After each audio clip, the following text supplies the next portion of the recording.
Hello everyone. Good morning. Happy weekend. Have a blessed weekend everyone. This morning, my breakfast. So I'm gonna show you first. In the morning, I eat fruit. No citrus. Because if you eat citrus early in the morning, you're gonna be acidic. So this is the fruit I eat for watermelon, avocado. And no banana anymore. So no more banana early in the morning. And now I'm cooking for my breakfast barley champorado. Here you go. I'm boiling the barley. I soaked it overnight. So I soak it overnight to cook easy, because it takes a lot of time when you cook the barley if you don't soak it overnight. So that's the organic barley. So this is the jar for the barley.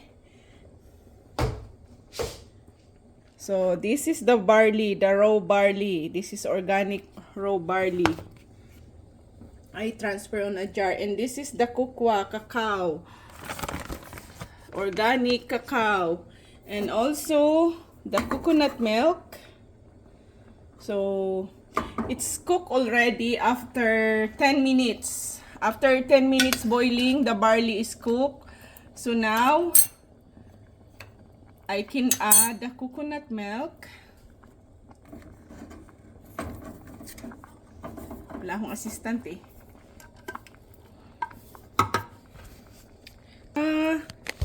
The lid of the coconut milk. This is from Costco.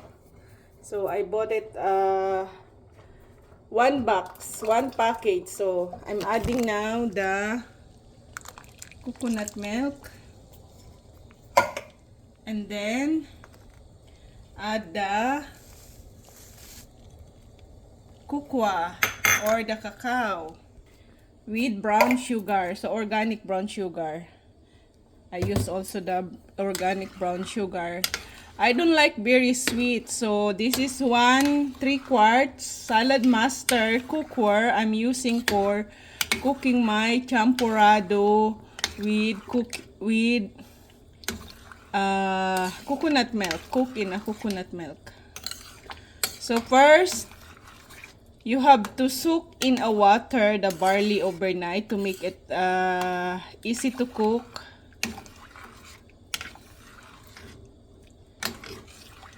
That's how we are Bicolanos from the region 5 of the Philippines, Bicol region. So we like the champorado cooked in coconut milk. We don't use milk. So this champorado is good for people that have allergy in a dairy products. You don't need to use milk in your champorado if you have allergy on milk or dairy products. You just use coconut milk. It's organic and healthy. So let's taste it.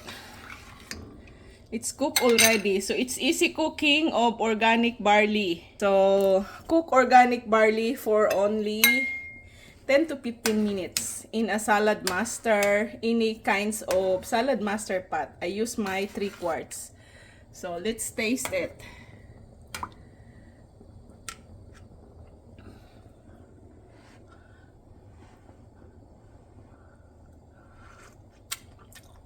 Yummy. Wow, sarap. Natural. So, it's healthy. Instead of rice, instead of using white rice, I use barley. So, more fibers on it. Compared to rice, it's all carbs. But in a barley, you have a lot of vitamins from organic barley. So, if you change your diet, try barley, couscous, or whatever, grains, or brown rice.